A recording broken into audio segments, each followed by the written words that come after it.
Where is that on the screen? You have to go into your picture. See, I just give myself a mustache again. You have to go into your picture, and then you can either blur the background, and then it says Studio Effects on the side or at the bottom, and then you click on that, and it brings them all up. Oh, interesting. Yeah. So Jordan, did you know that Margie has a mustache? You want to see? Here. Go ahead and ring the bell and someone will be able to assist you over there. A little fun. You can even put lipstick on. All right, I'm going away. Good. Margie, I don't know what kind of Wild West show you're running over there, but you know.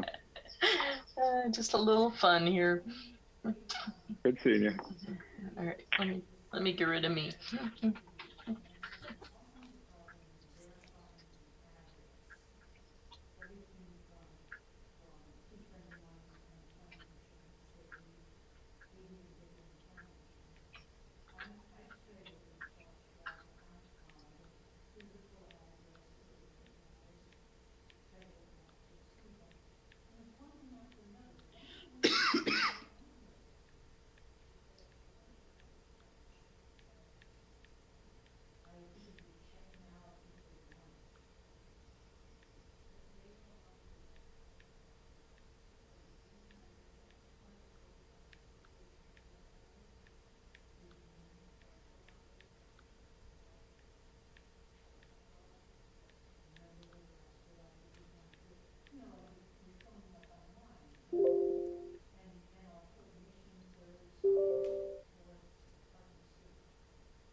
Carol, are you in your back garden? Or is No, that I'm just in a my fault? kitchen. I'm in my Oh, kitchen. in your kitchen. Yeah. Oh, I gotcha. Easy to water the plants in the kitchen. There's a sink right there. There. Nice. Thank you.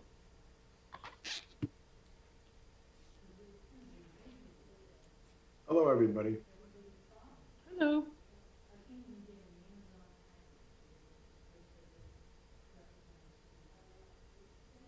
Get started here in just a minute as soon as the rest of the board members log on. So hang tight. We'll be right with you.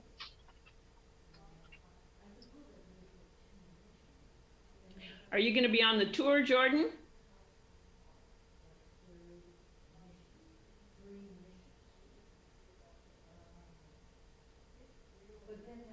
I don't think so. Can you hear me? Yeah, you don't think so? Yeah, I don't think so. But it would be nice. Debate's still out. Okay. Well, if you're on the tour, you'd see this. You'd see this kitchen. Yeah, I know. I'm hoping to, because your house. I haven't seen your house since everything's been done. So I've often admired it from the street, but not from the interior. Well, you can come over anytime. You don't have to pay $35. Thanks very much. I'd like to meet your wife too. That'd be nice. She's much nicer than I am. Is she? Well, then that's pretty special.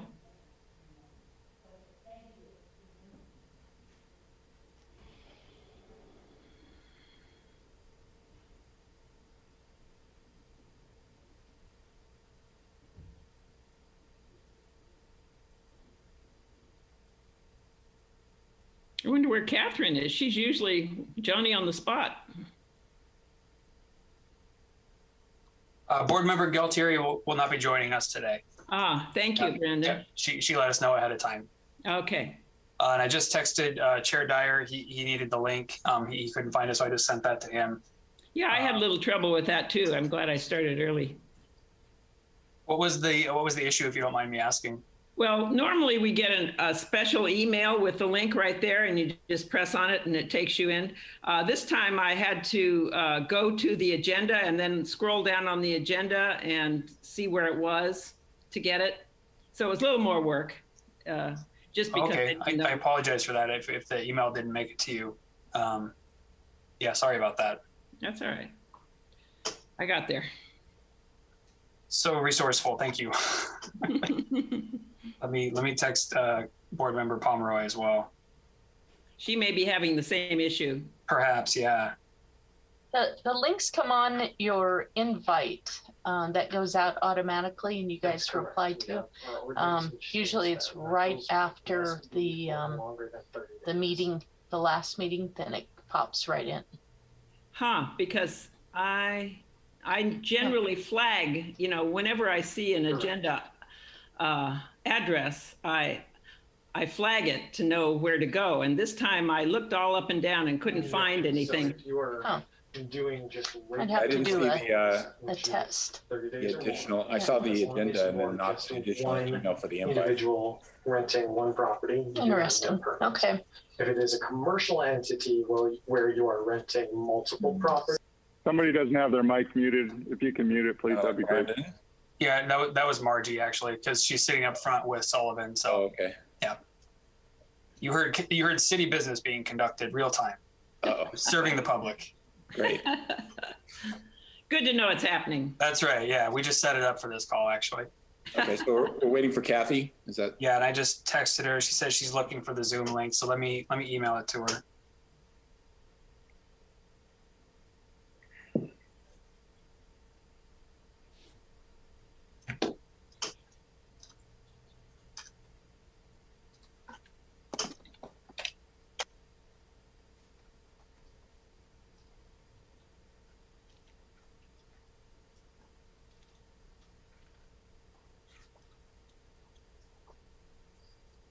Mm.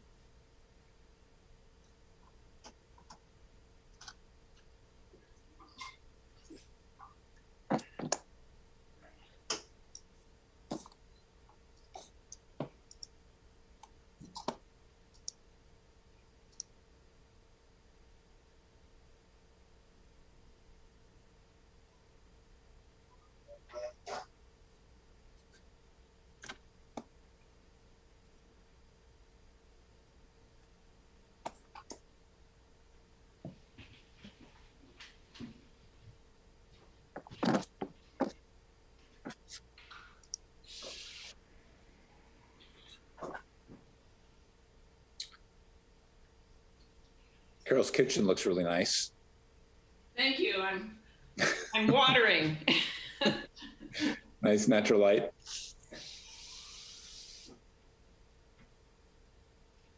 There we go, Mr. Chair. Looks like we have Board Member Pomeroy now. Hey, Kathy.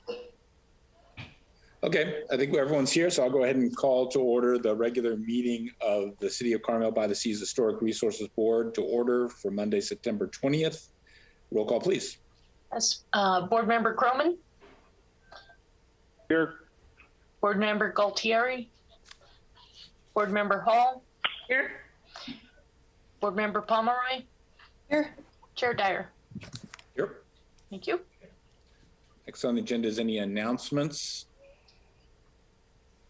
And seeing none, I'll move on to matters that the public attending the meeting can comment on that are not on the agenda.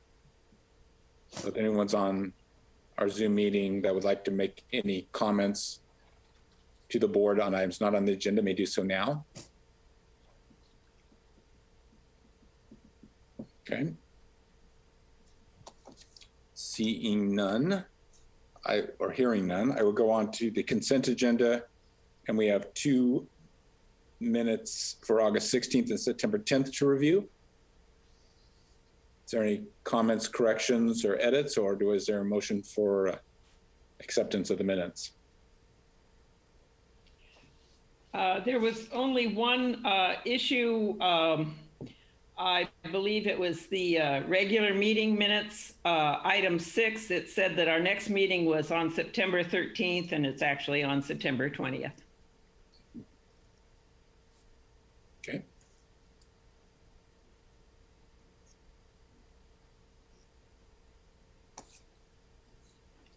Okay, so with that, is there a motion to accept the minutes? I'll move to accept the minutes as amended. Is there a second? I'll second it. Okay. All those in favor? Aye. Aye. Aye. Opposed? Aye. Okay. Unanimous approval is acknowledged. And going on to orders of business. And the item is Historic Preservation Training Workshop. The director, I think, is going to comment on this. Yeah, thank you, Mr. Chair. And so this item was born out of comments from a couple of different meetings by the Historic Resource Board members. And the concept here is that we have some board members that are relatively new, and even board members that have been around for a while. It's always helped to have a bit of a brush up. Staff included, staff can always use more training, and also for the benefit of the public as well, because this is a public meeting and we have members of the public who like to take part in the conversation about historic preservation, which, as we all know, is incredibly important here in Carmel-by-the-Sea with all the wonderful historic buildings that we have. So the concept here is going to be to start a public workshop training series. We're going to have it hosted / taught by two local respected historians, Kent Seavey and Seth Bergstein, who will be working with the city. Today's meeting is not a training meeting. We're not going to be getting to any meat today. What I wanted to do today, and obviously because you see those gentlemen aren't here today, what I wanted to do today was I thought it was important for all of the Historic Resource Board members to buy in and have a say on what the curriculum was going to look like. Obviously, we have to function within the boundaries of state and local law with respect to historic preservation, but there are certain topics that may be of more interest to others. So what I wanted to do today was I was going to give you an overview of what we have put together or are working on right now with myself and Kent Seavey and Seth Bergstein, the four sort of like basic 101 classes, and then to see if the Historic Resource Board members had anything that they wanted to bolt on, and then perhaps if the chair is okay with it, opening it to the public, anyone here from the public who might be joining us today, to see if there's something else that they would want to see added to an ongoing curriculum for board members, staff, and the public. So with that, where we're at right now, we're looking at an overview of historic preservation just in general. So this would be sort of the introductory course where it's a conversation about, why do we preserve historic resources? How do we do it? What is a historic resource? So a very basic 101, and it'd probably be very, redundant for everyone, but I think it's a really important foundation, especially if we're going to be doing this as a service also to the public. After that, we'll get into a little bit more Carmel-based conversation with the context statement and the local register, how those documents and function with each other and with that sort of determination of consistency and historic preservation. Then we'll launch into Secretary of Interior standards, really diving down into what they are. And this, this curriculum is supposed to be, is intended to be based around state and local law and why we do what we do at the Historic Resources Board. So that's why we would dig into the actual standards themselves, why they're constructed, how they work with each other, and in what context we use them. And then lastly, the fourth item that we have, and this is going to be spread out over more than one session, would be the Historic Resources Board roles and responsibilities in the process, because sometimes, that can be helpful too, to know where the body fits in the process of historic preservation and development, because those two things are linked here in the village, because we have so many historic properties that also do have development proposed on them. So where does the HRB fit in there? What has the city's regulations deemed to be part of the purview of the Historic Resources Board? So for me, that's sort of the foundational overview. That's what I would anticipate and I'm asking our experts to put together. But I'd love to hear from the board members first, Mr. Chair, and then if you're open to take it out to the public to see if there's any additional comments. So a short presentation today. This is more of an informal, let's have a conversation, what you want to see on the curriculum. Okay. And Brandon, did you kind of implied that there'd be more than one session? How many do you kind of envision for this? I wouldn't want to make this a thing where it goes all year. I'd like to get it done in 2 or 3 sessions if possible. But if we start going and we realize there's more that we feel that as a body we want to hear, we can be flexible. We're essentially doing this to ourselves, so there's no regulations about what we can and can't do.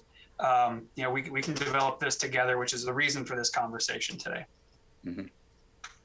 Okay.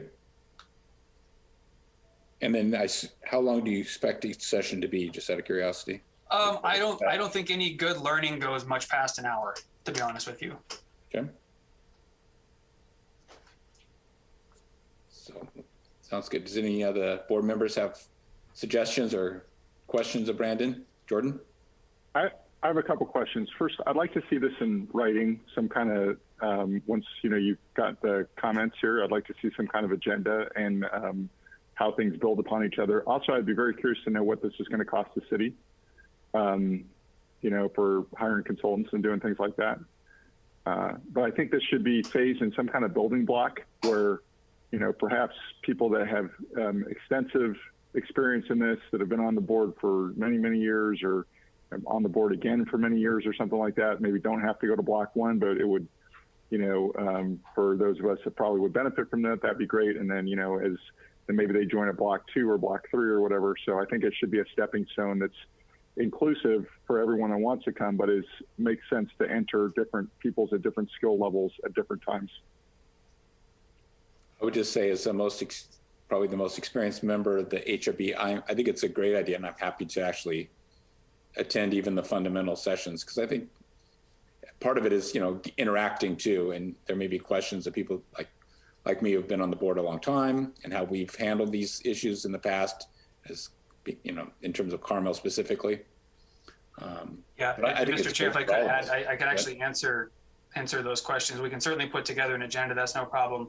But right now, there is no cost for this. These are volunteer hours where folks that have an expertise in this have come forward to us and said it's so important to protect these resources in the village that we would like to offer our time as experts to be a part of these courses.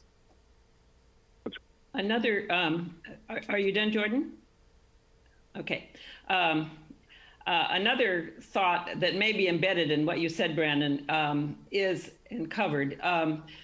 how do we defend homes that we believe are historic but are deemed not historic because things have been added on or whatever? How do we make a case for making a home historic or keeping a home historic? Because sometimes they come up and I really wouldn't know how to proceed with an argument to keep it historic. You know what I'm saying?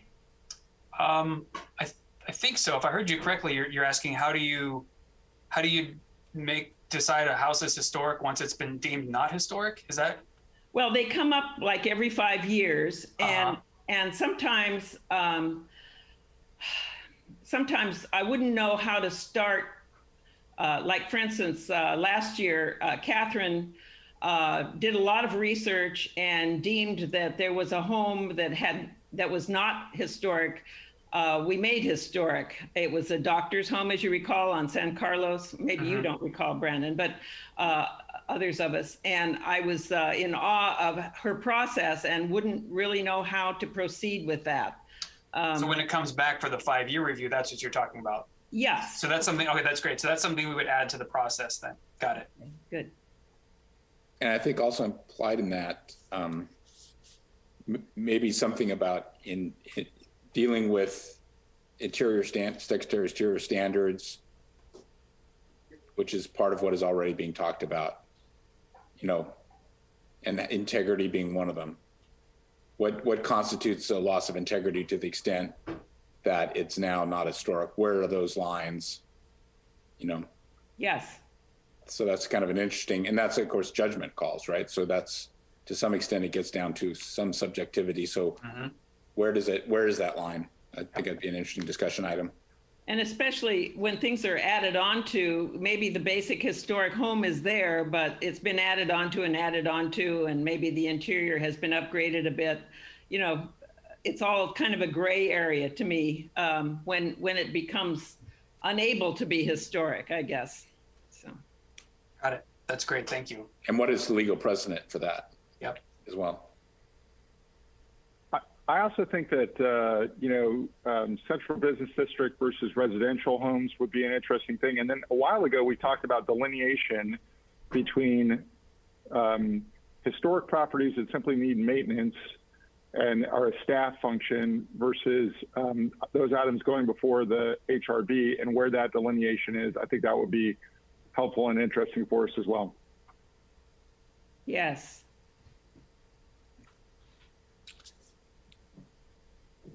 Any other questions? I'm taking copious notes. That's why I didn't say anything. But yeah, got it. Thank you. Kathy, do you have any questions or things you'd like to include, or you think it was covered by what Brandon said? That sounds great. I would really welcome that since I'm new.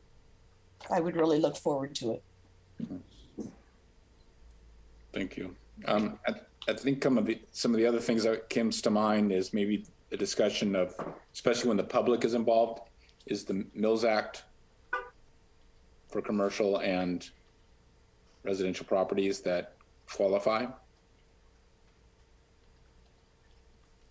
Maybe something about the higher levels of significance required for buildings not 50 years old, and about that threshold. And You know, I had, oh, sorry. go ahead, sorry, Carol. I had written a proposal that apparently was also an idea in the 1988 general plan, which I was unaware of until I just read it, what I called level 2 historic homes. And I don't know if at some point we could visit that and look at it and just, you know, make some judgment as to how that might have an effect on our process. But I think that would be certainly a good topic for the future for the Historic Resources Board to talk about bringing up as a policy change. I think for this training, I'd like to, if it's okay with the board, I'd like to focus on the existing codes and laws that we have in place to get everybody on the same page with those before we start talking about how we might want to change them. Gotcha. Thank you.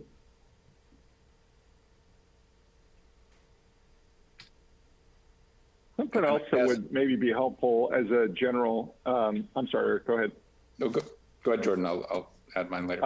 You know, a lot of times we throw out, you know, whatever style a house is. And when you go on, for novices like me, when I go online to research it and looking through the library books and things like that, it's often a little bit muddled because some of these styles that we talk about are so vast and so broad. And so maybe we could, as we're focusing on the Carmel specific stuff, maybe we could really neck down on some, you know, basic styles. This is the Bay Area style in Carmel as we find it significant. And this is the, you know, Mission Revival style in Carmel, again, as we see, you know, the most prominent. And things like that, I think, would also help us. But if there's, you know, I'm just thinking if there's public that wanted to get information on that, that would probably also be very helpful just from a kind of a layman's point of view. So I recommend we include something in there too. And understanding this, we don't want to have a 700-hour training program, but you know, some things like that might be helpful. And maybe finally, how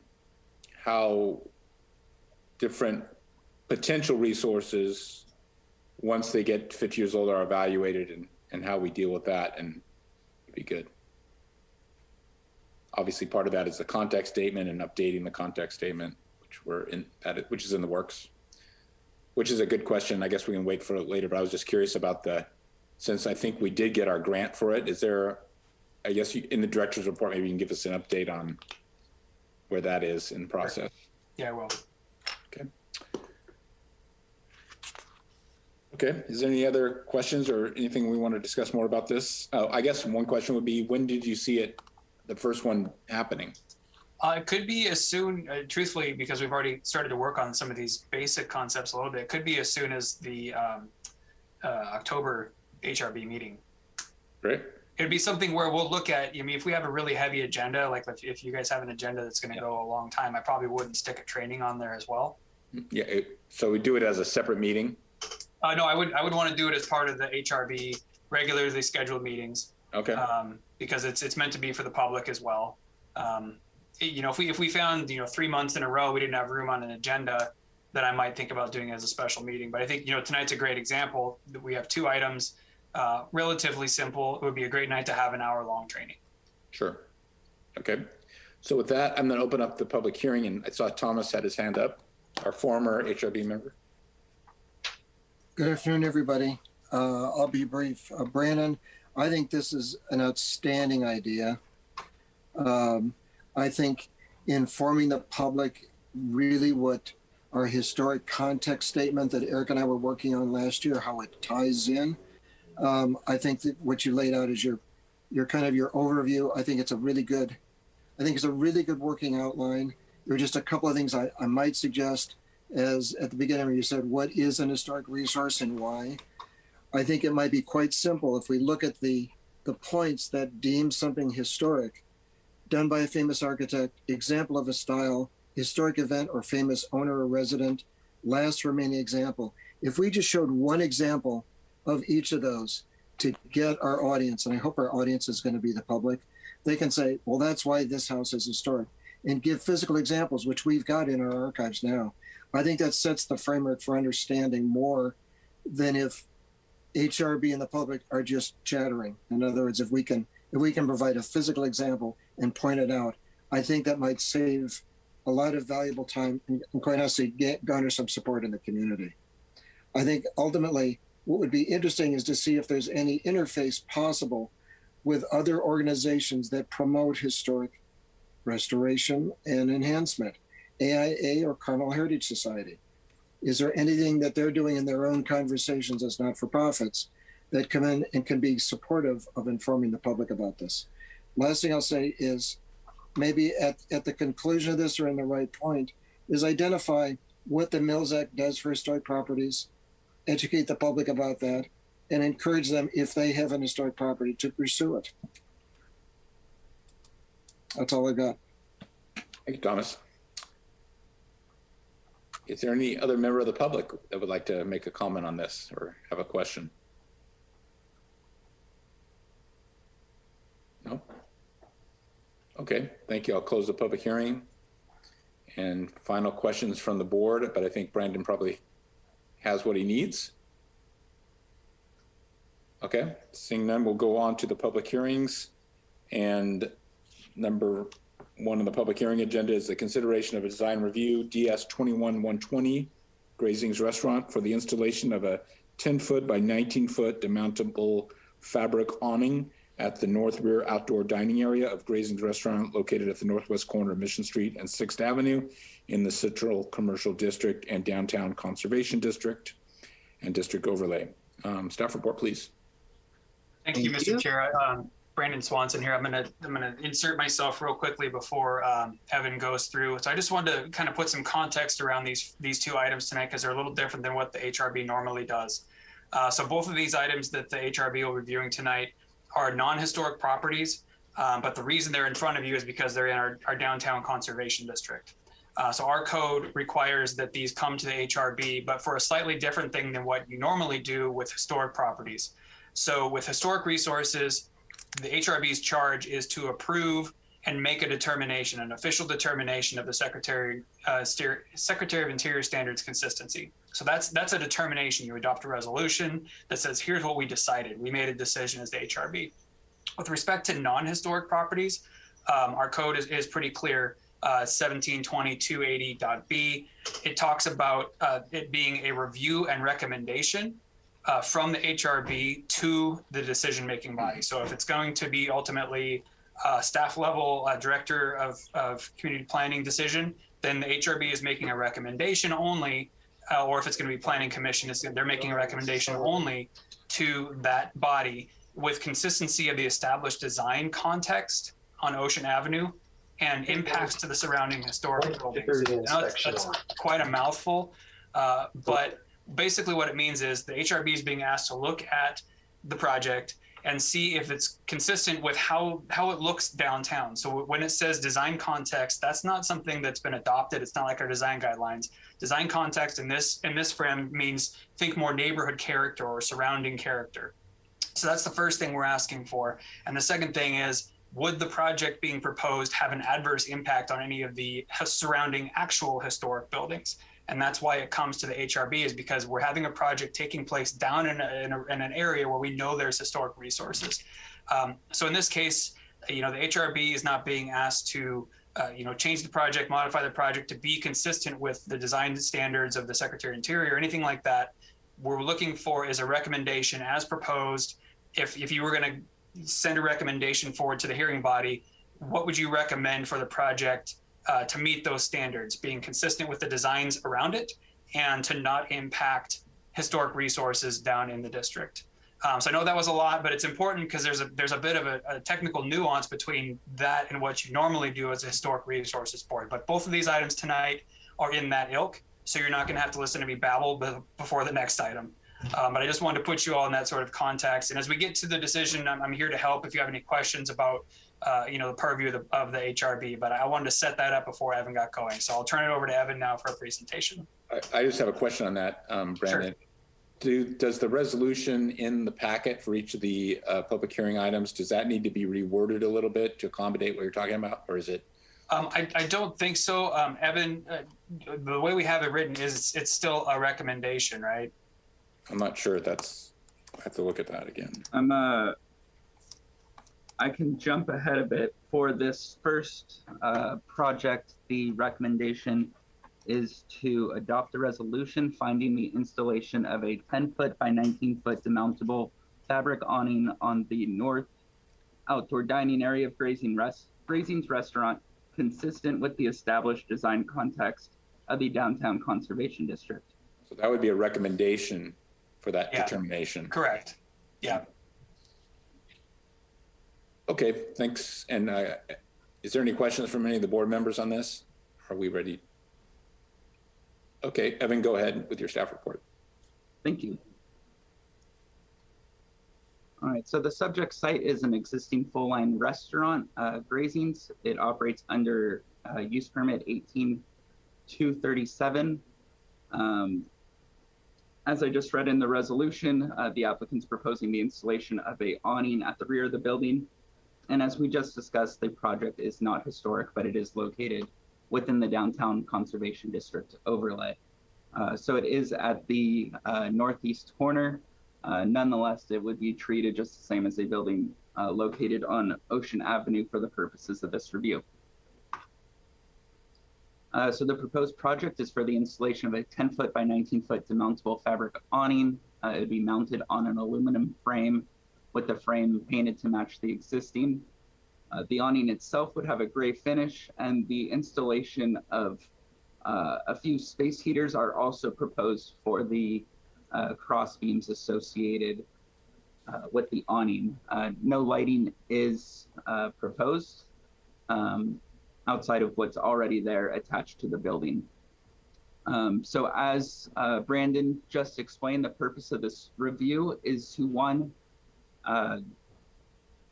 advising the decision-making body on the project's consistency with the established design context of Ocean Avenue, and two, identifying any potential impacts on nearby historic resources. So there are a few nearby historic resources. We have the Carmel Development Company building, which fronts ocean, however, is not visible from the project site. We have the rear of the Gould building, as well as the Carmel Fire Station located across the street. The Reardon building, or the rear of the Reardon building, which again is not visible from the project site, and then a portion of Devendorf Park. The subject modifications are located in the rear walkway of the building, so the new awning would not be visible from any historic resources, and no historic resource could be seen from the subject location.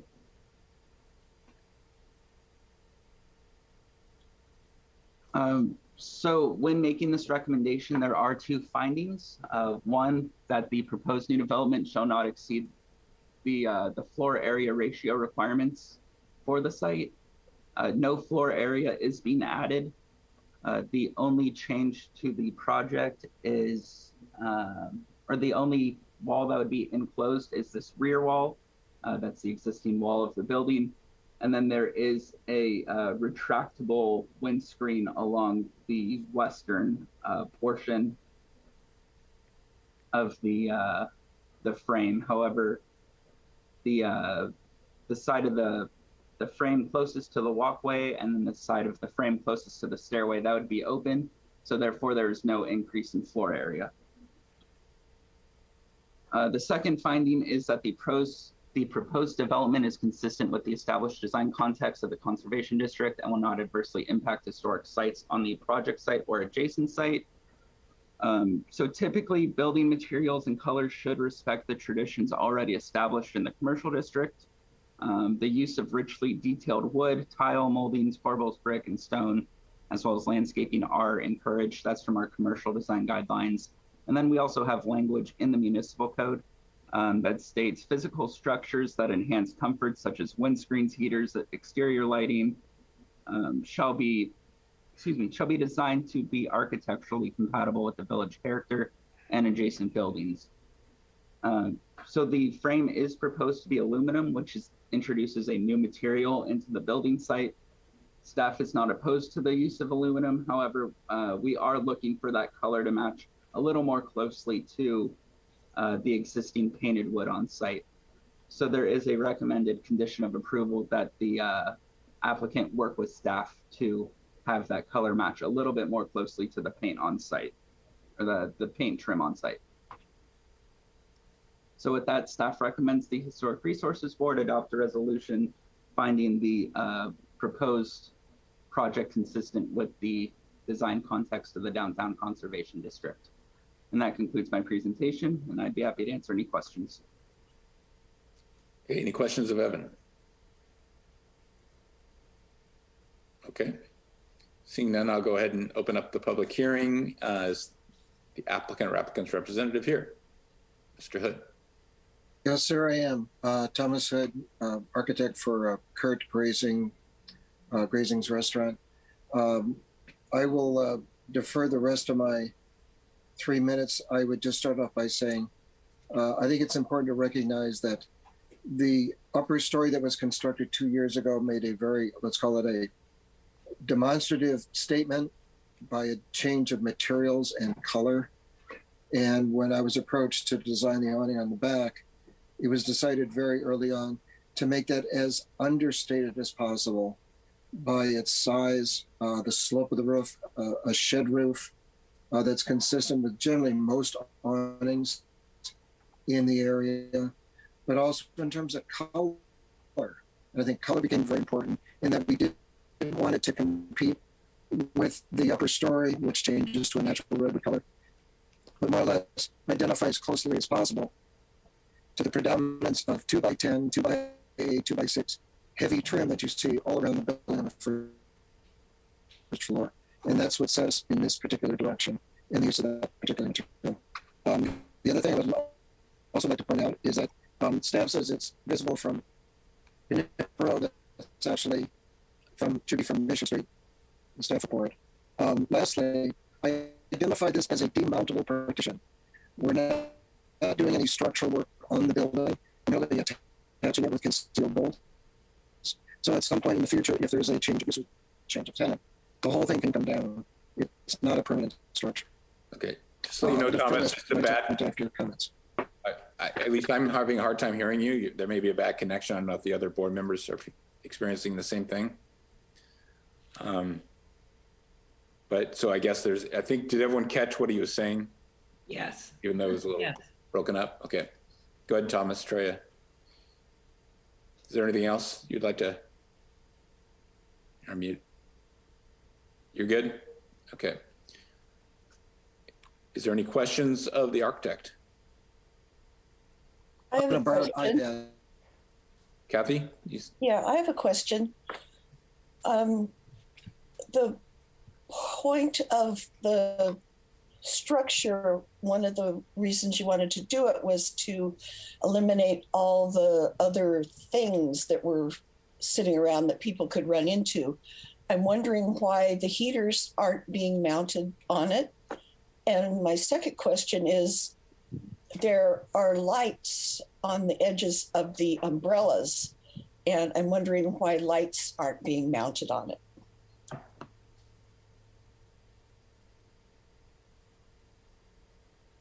Thomas, do you want to? Thomas, do you want to respond to that, or? Yeah, it's breaking up. I only got part of it. Okay. So Thomas, you may find some success if you just dial in with your phone, perhaps, or if you turn your video off, you might gain some bandwidth. So if you want to just try audio only. Yeah. Hold on one second. Is that any better? I can hear you. Go ahead. Can you hear me? Yeah. I didn't hear the question. Something about lights and another question. If you want me to respond. Yeah, I'll say it again. One of the purposes of the awning was to eliminate posts and things that people would run into. And I'm wondering why the heaters aren't being mounted on it. And second, I noticed that there are lights at the edge of the umbrellas, and I'm wondering why lights aren't being mounted on it. Sure, two good questions. One is when you ask about heaters, there's the drawing that you see in front of you that shows red lines. Those actually would be heaters that would be mounted at the 8-foot elevation. So those cross beams are serving a similar purpose to the portable heaters. They would replace the portable heaters that are now supported off the ground on large chunks of concrete. The second thing is the original application included lights that are actually integrated and sewn into the pleats of the awning that retracts. Okay. But I've been unable to provide with the lumens or specific wattage. There you go. See those ribs? They have a tiny little LED strip in them. And I've been unable to, as of this date, get a spec on the amount of light that they throw. And those lights can be mounted in every pleat. Those pleats are about 18 inches apart. But until I get the lumens per watt of that fixture, Evan and I discussed this, and I have taken lights out of the application until we can examine exactly the appropriate and permissible light level in that area. And Evan indicated that's something I can bring back to staff to be reviewed administratively. But in a word, the ribs you see on those plates, when the awning opens, there's a tiny little LED strip inside there that creates ambient light. I'm told it's about 25 watts, but staff has asked me to dig a little bit deeper into that product, and I just haven't been able to get it from the manufacturer. Okay. Does that answer your question? Yes, thank you. Okay. Any other questions of the Thank you. Okay. Seeing none, I will ask anyone else wishing to address the board on this application may do so now.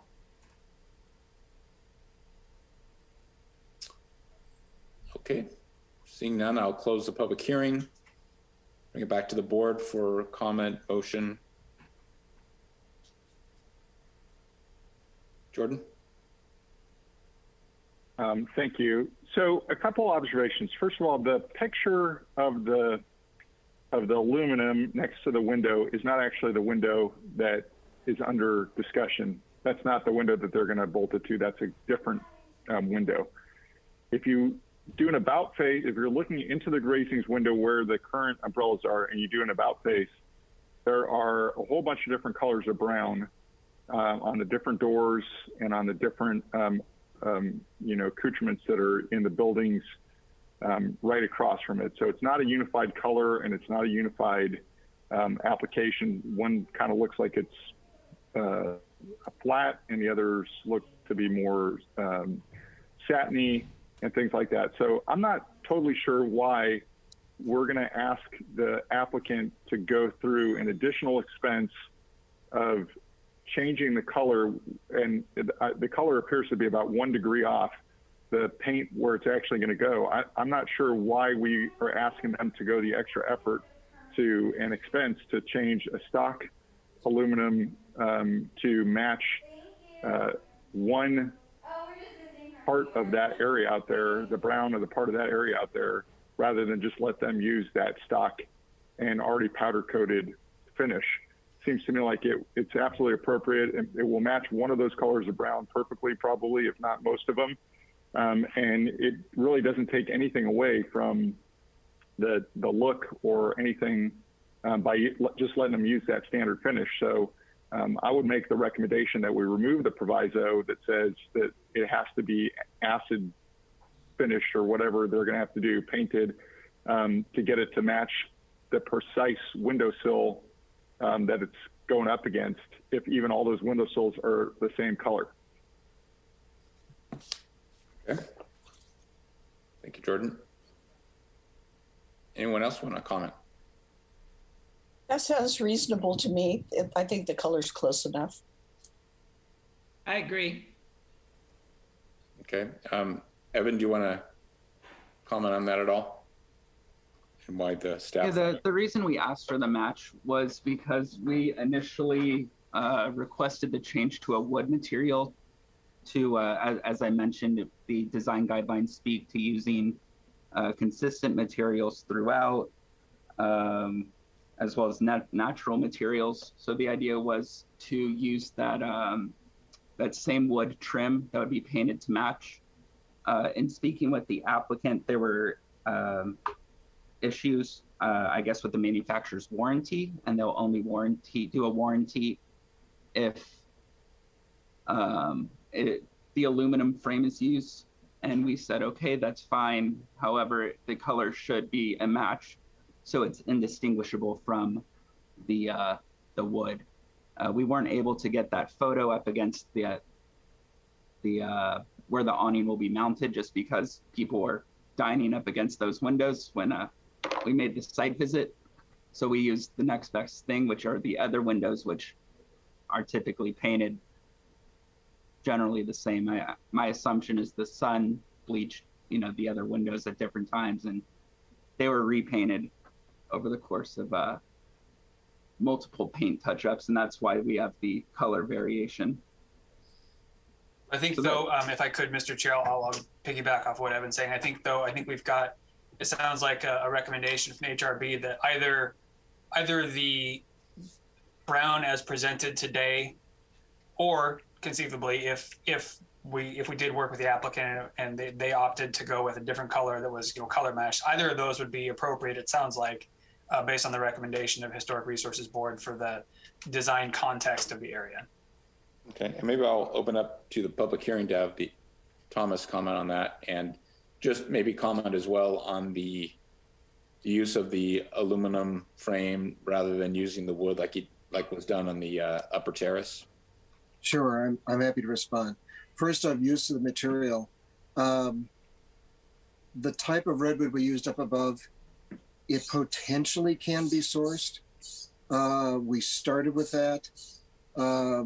We have not been able to get a guarantee that we can even find that material in those proportions due to milling, California fires, and COVID restrictions on logging operations. We arrived at the product that we've got before you because it was like an all-in-one assembly of various components: the awning, the electrics, the posts, the connectors, and it had dimensions that essentially closely replicate the size of a 6x6 or a 6x10 beam. Okay. As for the problem with warranty, is I went back to them saying, if we could find wood, will you still provide us with the awning? And they were very, very hesitant, saying, we want to be able to stand behind our product, but unless we're attaching it to our proprietary track system, which is integral to those aluminum tubes, they can't warranty the product, and it sounds like they didn't even want to do the project. The other thing is we looked at using the similar manufacturer that we used upstairs. The largest possible awning we can get up there is only 16 feet. That's 3 feet short of what we need to seat 20 people downstairs. So we went back to manufacturer A and said, okay, let's make an application, provided that we get as close as possible to the base dark brown color that's on the building. Depending on where you are in that building, you will get light reflecting off wood differently than off metal, but also there's a sheen difference from the wood trim to the product. And I'll endeavor to get the color as close as possible to the dominant color. Also, the last time the building was painted was over 2 years ago. And California paints with that much pigment, they're only good for about 18 months, and they start to lose their color. That's why you see so many different colors on the building. Okay. Any other questions? If not, I'll close the public hearing. Thank you, Thomas. I'd like to just mention, it seems like it would be simpler and more cost effective to repaint the window trim to match the aluminum. Well, there's a lot of windows. Yeah, I'm just talking about the back there. the building does get very good. Okay. Okay, so I gather, Thomas, from your statement is you're not, you don't have an issue with the condition of approval that staff is recommending? Obviously, the board is hesitant about that. No, we'll do our very best. I think if we picked a color on the north side of the building, you see less fade, and we'll work towards that to match the back of Grazing's restaurant. The door is right there. That's the closest color that we can match to. Okay, thank you. I'll go ahead and close the public hearing and bring it back to the board. Is there anybody else who want to make a comment, or is there a motion? I could make a motion. Consideration of a design review, DS 21-120 grazings for the installation of a 10 by 19 foot demountable fabric awning at the north outdoor dining area of Grazing's Restaurant, located at the northwest corner of Mission Street and 6th Avenue, as presented. As presented, and this is a recommendation, of course, to, I'm sorry, Brandon, is this a recommendation to the planning director or the planning commission? I believe, Evan, correct me if I'm wrong, I think this is administrative, this is going to the director, correct? Correct. Yeah, so this would be a recommendation to the planning director. Okay. Karen, before we get a second, Karen, can I add a possible proviso on your motion? Sure. I would say that we could also remove the staff recommendation number 1, which is the painting of aluminum frame, and allow the applicant to make the decision on whether they want to move forward with the stock powder coated finish or paint as they deem most appropriate. As presented, perhaps, to us on the site visit. Right. Okay. So do you accept that into your motion, Carol? I do. Okay. I guess I'll go ahead and second it. Okay, Jordan seconds it. We have a motion and a second. Then I think we're ready for roll call. Margie. Board Member Croman? Yes? Board Member Hall? Yeah. Yes. Board Member Pomeroy? Yes. Chair Dyer? Thank you. Yes. Thank you. Okay. Thank you, everyone. Okay, moving on to. Oops. Thank you. Thanks, Thomas.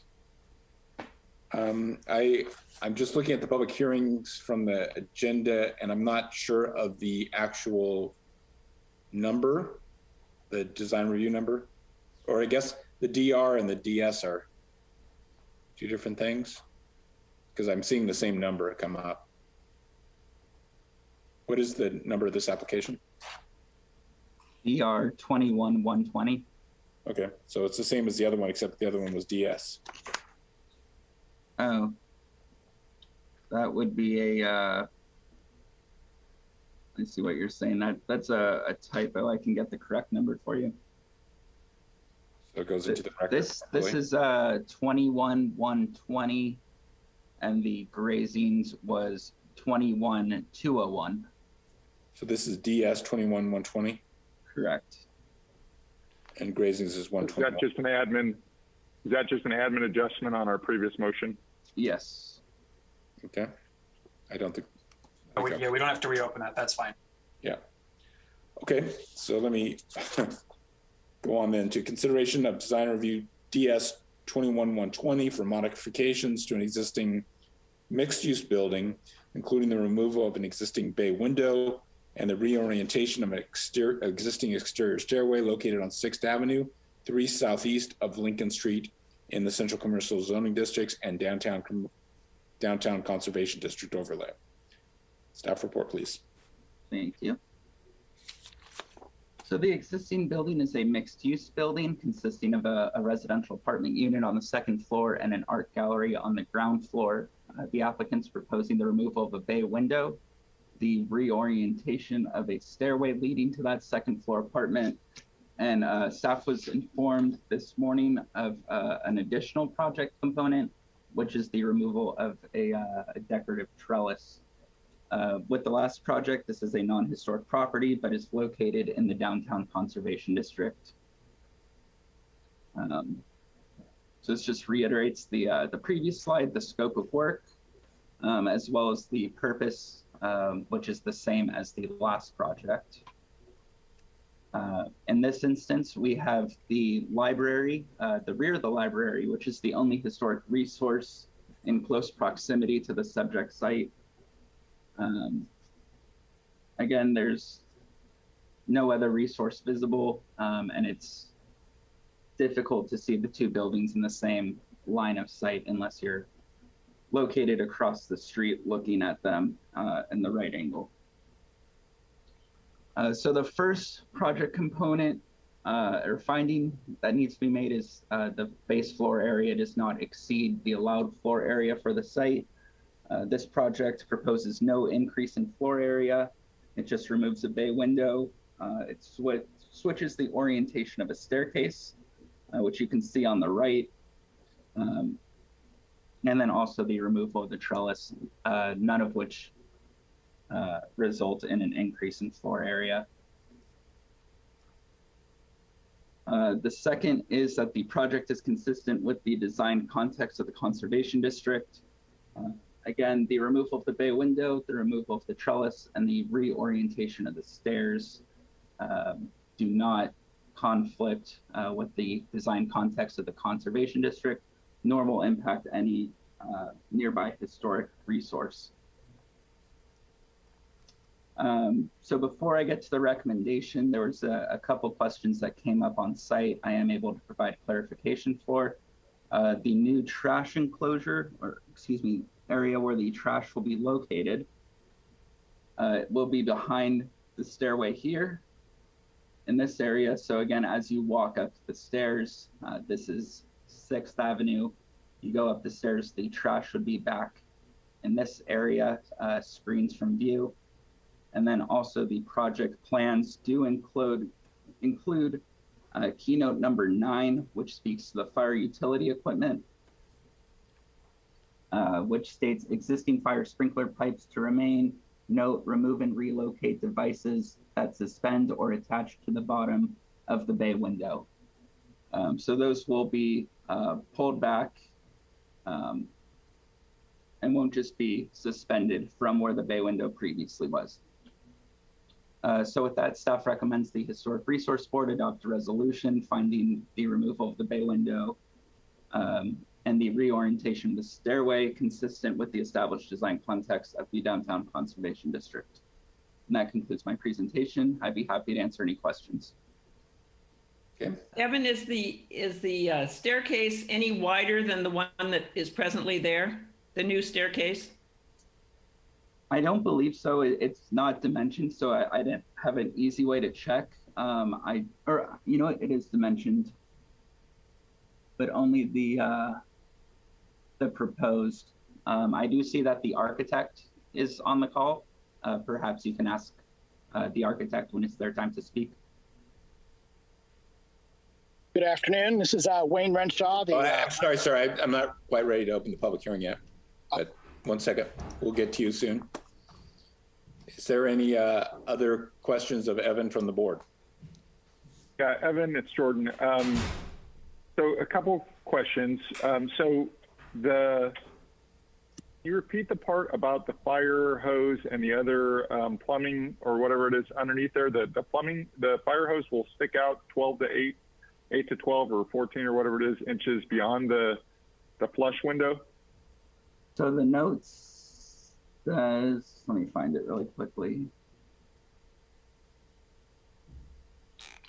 Existing fire sprinkler number 9. Yeah, existing fire sprinkler piping to remain. Note, remove and relocate devices that are suspended or attached to the bottom of the bay window, overhanging, or wall as needed. Okay, and then just to clarify as well, so the gate removal, the side lattice removal, all that stuff, that's not part of this proposal? So the gate, the gate is proposed to be removed. and the trellis is. The trellis was not identified in the plans to be removed. That was something that the applicant contacted staff about this morning. Staff is supportive of it, though. It doesn't change any of our findings. And then same thing with the gate. If you rotate the stairs, the gate would block access to the stairs. So the gate is proposed to be removed. Okay, thanks.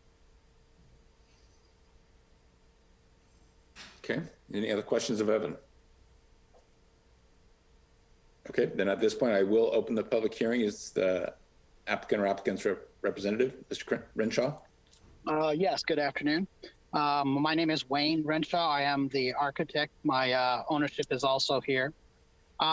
Just a couple of quick comments on why this project is being proposed.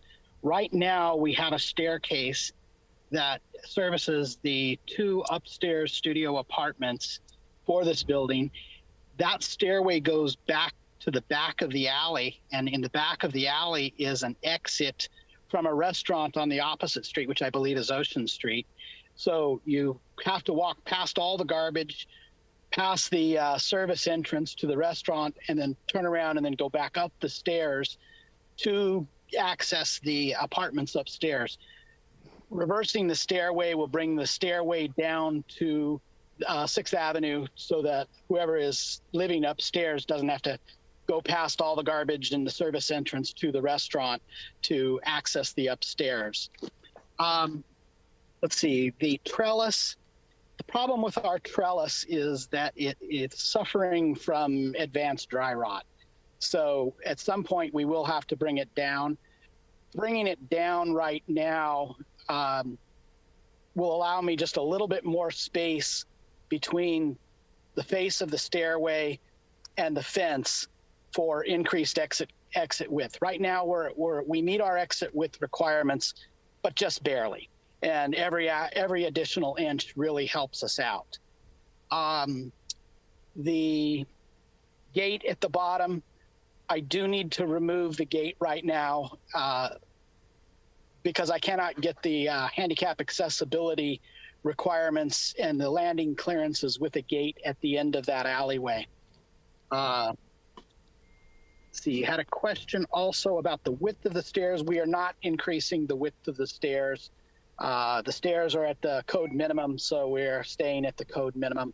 The apartments upstairs are very small, so code minimum is actually adequate for that. The fire hose connection, we would indeed pull the fire hose connection back until it fits flush with the face of the building. There's a couple of other fire code alarm or fire hose alarm devices that would also be pulled back. We will be replacing the bay window that we're taking out with a flat panel of glass.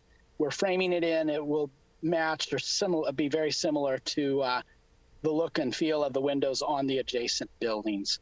So pretty much everything that we're doing, with the exception of the bay windows, is in the alley and will be hidden by the alley itself. And with that, I'm happy to answer any questions. Okay, any questions of the architect? Without increasing the width of the staircase, I think one concern I had was whether the garbage bins would actually be hidden back there with removing that front gate. There was just a lot of stuff back there that nobody wants to look at. But the bins seem to protrude beyond the width of the stairs. And even if they're way in the back there, they might very well be visible from the street. Can you kind of talk to that a little bit? Well, we're doing our very best to kind of tuck everything in as best we can back there. Right now they have garbage service, I think, daily in order to try to keep that down. They may have some items that they will need to pull back into the restaurant. Right now they also have storage that they're using under the stairway, but the California Building Code won't permit me to do that. So I've got to keep the stairway itself enclosed. If I can find a way to put a gate across there, I will, but I just don't think that the code allows me to do that and still maintain accessible landing at the end of the alleyway. What about a shed to house those garbage cans, something like that? A shed, the alleyway just really isn't big enough to do more there. Even with the removal of the trellises, huh?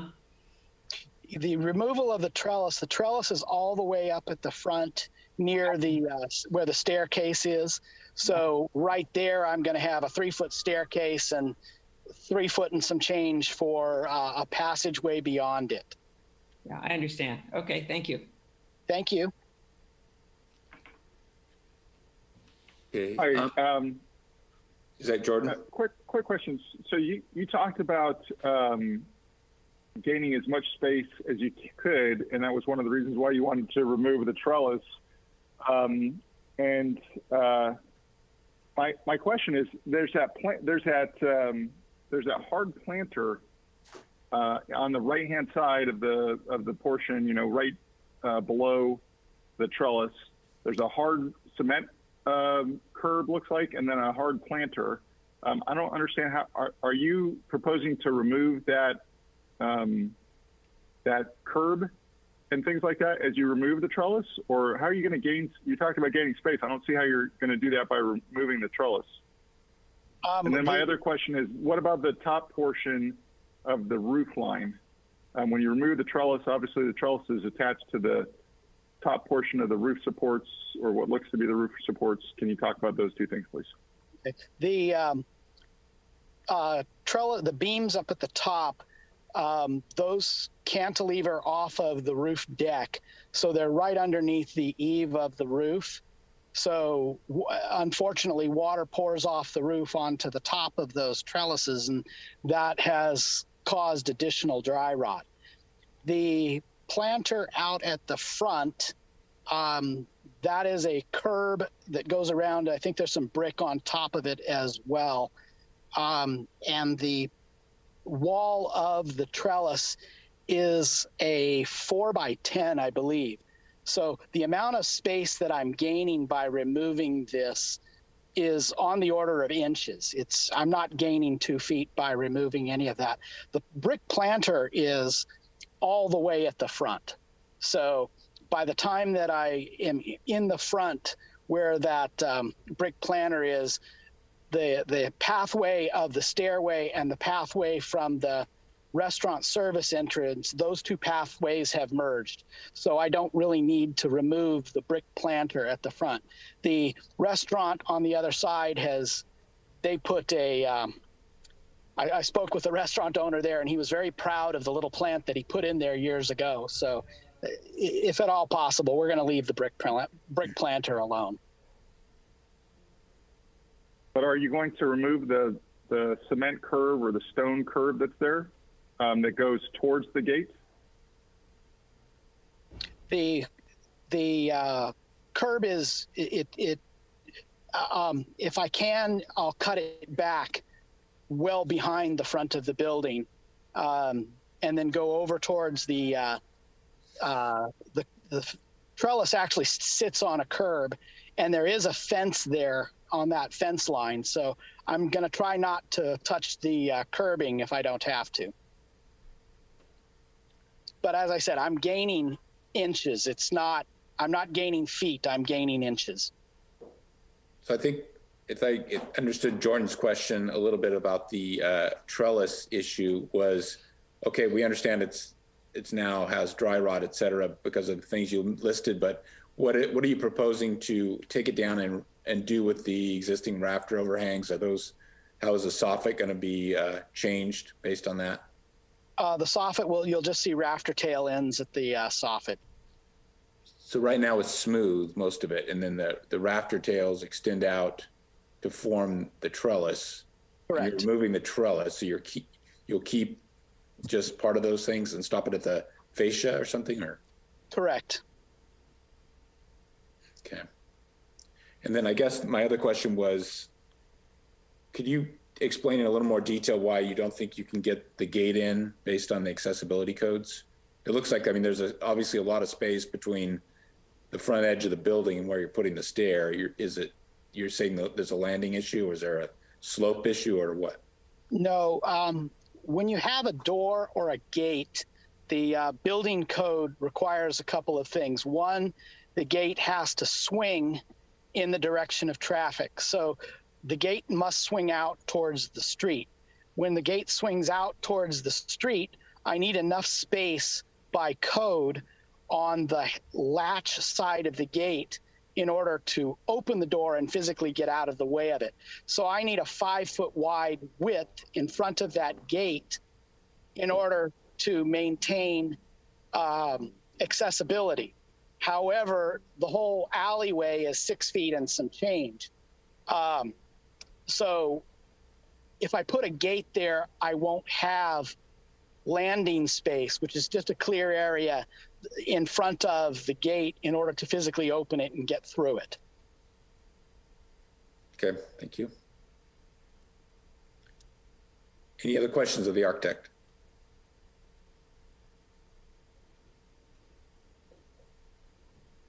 Okay, hearing none, is there anyone else wishing to address the board in this application?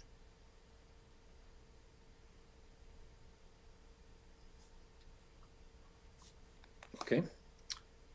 Seeing and hearing none, I'll close the public hearing and bring it back to the board. Who would like to go first?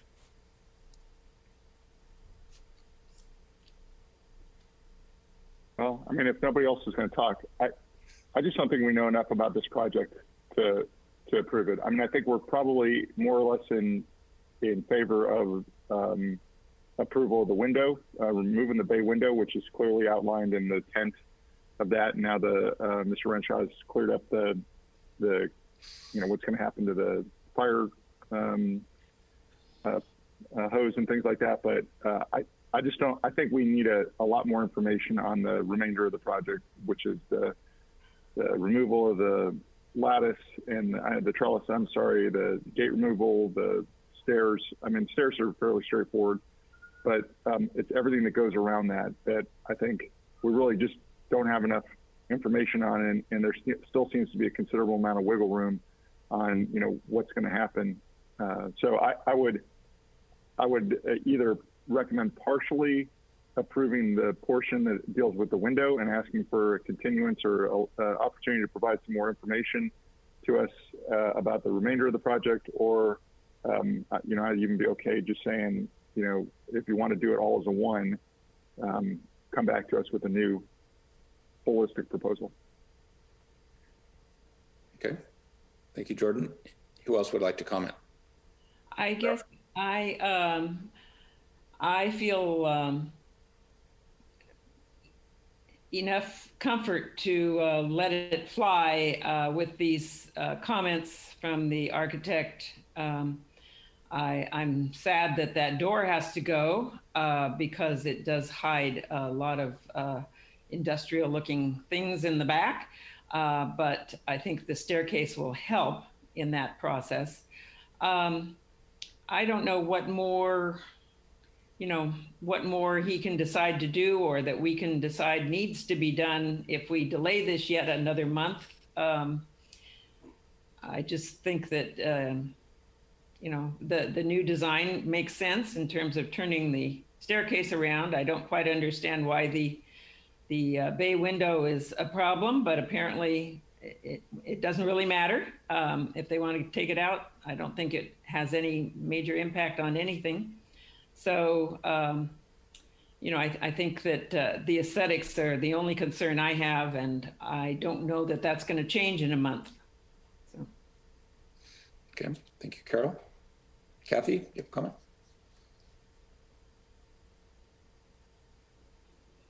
I also think we know enough to approve it, as we have just discussed. Okay. So I think I would like a little more information. I think that, correct me if I'm wrong, Brandon, but the elimination of the trellis is not really part of the application at this point, or how do we look at that? Well, yeah, they've made it a part of the application now by letting us know that it's part of it. But we don't have revised plans, so that you do have a couple of options.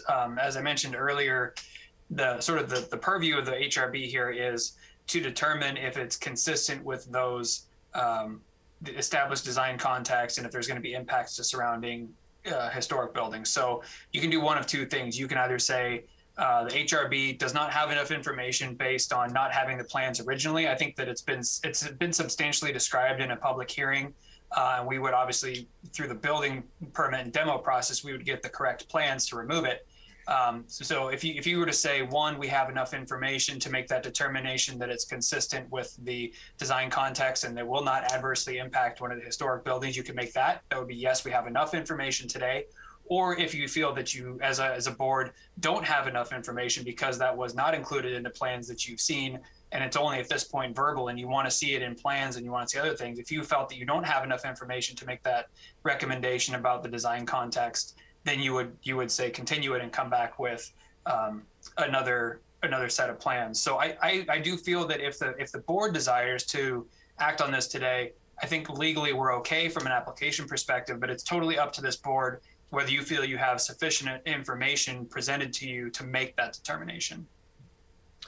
I guess it matters for me, the difference between a recommendation and then making a real determination, because we do have to rely then on, now I guess this would go to the planning commission, I assume. Is that right, Brendan? This one is actually also a director level. Director level. Okay. Yep. That's why you get the big bucks. But no comment. No comment. Exactly.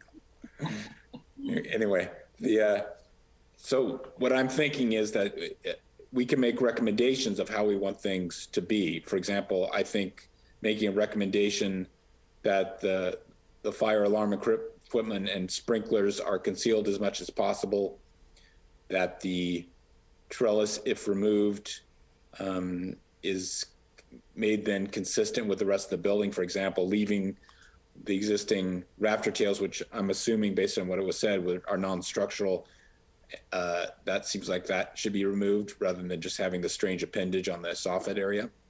And then be able to conceal what's behind the stairway and the storeroom would be a recommendation if possible to do, obviously within the accessibility codes allowed.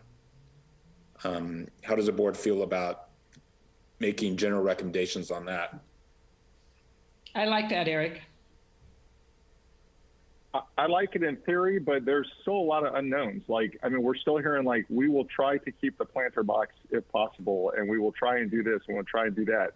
And so, I mean, where I have full confidence in the architect doing the very best he can, I mean, it will radically change the appearance of this building and the context that it sits in. And so, I mean, I think we want to be super specific. Don't say that 3 times fast. Super specific, then I think that's okay. But I think if we leave just a lot up to happenstance, I don't think I'd feel totally comfortable with that. Okay, and I think Brandon's response means that it will not be reviewed by a separate entity like the Planning Commission, which would obviously be one to be thoughtful about all those different issues we're raising now. So, well, Mr. Chair, if I could interject there, just sure. To be clear, I'm sorry to interrupt. So, sure. The director actually does review that stuff, I guess I'll say. So I didn't mean to, even though it's done at the director level, yeah, there's still design review that's done. It's just a internal administrative design review versus the Planning Commission one. Yes. We will still work with the architect and make sure that, you know, if there's recommendations coming out of this board that they get implemented. We will, of course, make sure that anything that they do is consistent with the design guidelines of the commercial district, which is slightly different than what the HRB is reviewing today. Mm-hmm. I didn't mean to imply that that was not the case. No, I know. That wasn't that. I just, for the benefit of everyone, so they understand how the process in the public understands how the process works. It's not you guys are not, what your determination is not essentially rubber stamping. There's still a design review process that happens with the appropriate authority, which in this case just happens to be the director of community planning. Yes. But it also means that the, if we do review it a second time, approval can happen relatively quickly because it's not going to another body that meets monthly. So I'm in terms of being conscientious about time and development, the developer and developer's time, that's just something to think about. Not a primary concern, but something to think about. So with that knowledge, I'm actually happy having it continued and having all these different things finalized and brought back to us. So I'm kind of with Jordan, I think, on that.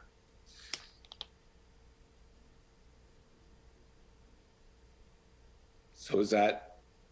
So Mr. Chair, we would look to one of the members to make a motion, either one way or the other. Mm-hmm. And I think just to clarify, what we're talking about is just clarifying what's going on with the planter, with the fire equipment, with the trellis, and bringing that in a more detailed way back to the board for review. So is there a motion? I'll go ahead and make the motion. So in respect to consideration of design review DS 21-120 for modification to an existing mixed-use building, including the removal of an existing bay window and the reorientation of an existing exterior stairway located on 6th Avenue, 3rd Southeast of Lincoln Street in the Central Commercial District and the Downtown Conservation Districts. I recommend that we ask the applicant to clarify various aspects of this proposal to include the fire hose and other equipment underneath the bay window, the dealings with the planters and curbs associated with the trellis, the eaves and how the trellis and the ceiling and the roof interplay with each other, and then a possible re-looking at a possible doorway that fits within the design plan. I think, and please, board members, correct me if there's anything else you want to add on to that. I think that was clear. So I'll second the motion. So yeah, I think we're not saying this isn't approvable. It's just a little more information and clarifying some of these things that will be put into the drawings, I assume, at the next presentation next month. Okay with that, roll call, please. Yes, Board Member Croman? Yeah. Board Member Hall? Aye. Board Member Pomeroy? Yes. And Chair Dyer? Yes. Thank you. Thank you. Okay, going back to the agenda, director's report. Thank you, Mr. Chair. Just two short items tonight. So the first item that I wanted to share with you is just to let you know we've gone through, I believe I shared this before, we had gotten to a final selection for a replacement assistant planner, got to making the offer, and then that actually didn't come to fruition. So we re-entered interviews, just finished those up a week and a half ago. I've selected a final candidate, so HR is working on a contingent offer letter right now. So I'm hopeful that we'll have our assistant planner position back here by the 1st of October. That's the hope at this point. So I think if we get who we made the offer to, it's going to be a wonderful addition to our team. So we're very excited about that. And then the other bit of update just actually was something you had asked for as well. I did mention before we got that CLG grant for updating our context statement, which is very excited and something sorely needed. The next step for us is going to be to put together and to launch an RFP, or request for proposal. So we will be putting that together and going out, launching it on our website and in various other locations so that we can try to find a qualified professional to help us with the context statement, anticipating the RFP being out on the street within 30 days. I'd ideally like to have it out in 2 to 3 weeks, but just so we don't overpromise and underdeliver, or underpromise and overdeliver, either way. But yeah, 30 days. I'm anticipating to have that out on the street. Could be sooner though. Okay. That's what I have for you. Thank you. Unless you all have questions for me. Great. That's exciting. Thanks, Brandon. Any other questions? Board member announcements. Carol, do you want to announce the house tour since you? Sure. Your house is on. Thomas is no longer on, I guess. Yes, there's a house tour between 1 and 5 this very next Saturday, the 25th of September, in which 10 houses, I think this is a record, right, are going to be part of the tour. And it's a combination of the Carmel Heritage Society and the AIA for Monterey County. So Eric and Thomas are very much involved in it. And we hope you come and view the homes. Great. And I know at least, I forget the way you get there through Carmel Heritage, but I know if you go to artsandarchitecturemonterey.org, spelled out, you're able to get tickets. I think the tickets are $35 for non-Carmel Heritage or AIA members. And if you buy them early, if you buy them the day of, I know it's $10 more, $45. So exactly, it's worth going online and getting your tickets, because it'll be great. And then you'll meet at First Murphy House to pick up your tickets and map. And I will just add one more thing. On this Thursday at Hidden Valley Music Seminars out on Carmel Valley Road, I'll be giving a lecture on my mentor and person that's I think considered an important architect in our area and around the West Coast, John Thotis, who passed away back in 2009, but we'll be kind of celebrating his life and his work and seeing how it particularly relates to how he worked in this particular area. So I'd recommend everyone coming. And if you're not able to come, there's actually going to be a live stream. And if you again go to artsandarchitecturemonterey.org, you can see a link to the live stream event registration and the in-person event registration. It will start at 6 o'clock, again, Thursday, and there's wine and cheese afterwards. So hopefully we'll see some of you. So that's all I have. Oh, I should mention, you can also see the following lecture in the final Arts and Architecture lecture of the season and the year will be October 14th on the architect George Brokothlow, who's a wonderful architect around here, did a lot of work for Clint Eastwood and many houses. One of the houses will be on the tour, which is on 7th Street that he did, one of his last house actually. So that will be an exciting one too. So that is it. Is there anybody else want to make an announcement, or is there a future agenda item anybody want to bring up? Okay. That's it then. Thank you both all for being here. Bye-bye. Take care, everybody. Bye-bye. Bye.